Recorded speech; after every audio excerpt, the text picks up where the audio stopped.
Hey guys, and welcome back. A super cool set expression video. I've got a bunch of them. Check them all below. But I got some questions on how to bring in dimensions using set expressions. Well, for example, over here, we're calculating the sales amount based on the calculated condition. What if I want to bring in the name instead of the sales amount here? Yeah, you're gonna tell me that, oh, I have the names over here, so I could just filter it. No, listen, how about just bringing the names here? We could, right? So let's see how to do that. I would go here. I would say sum of sales amount. Wait, but we don't want sum of sales amount. We want the name. Yeah, we'll get back to it, okay?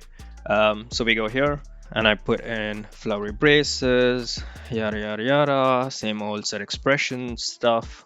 And here I say where the first name is equal to calculation condition has to be under double quotes. And over here I say is equal to sum of sales amount greater than 20,000, right? So this is what it was. I give apply, and now it calculates for those names where the calculation condition meets. But instead of bringing this, I actually want to bring in the name. So what am I going to do there? I'm going to go here and I'm going to say instead of the sum of sales amount, actually just bring in the first name. So I say first name, but here we can't use sum. And well, the aggregation that we can use here is only. So what only does is it just brings in. So now I can actually pull in the dimension name, right? That's pretty cool. So I'm going to say apply. And now if you see here, I've got the name. So I could actually, in a table, if I don't have the dimension, I could just bring in the name here. Pretty cool, right? But we can go one step further. How about combining the two?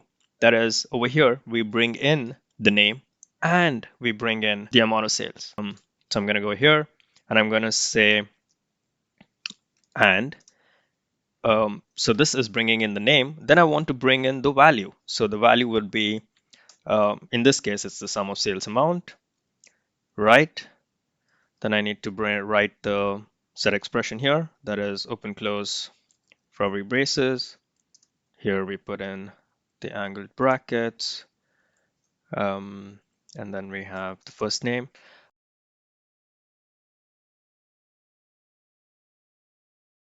$20,000.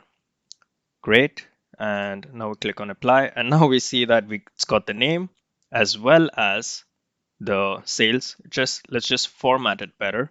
That is, and over here, let's put in has a sales of, and close the quote, and we say and.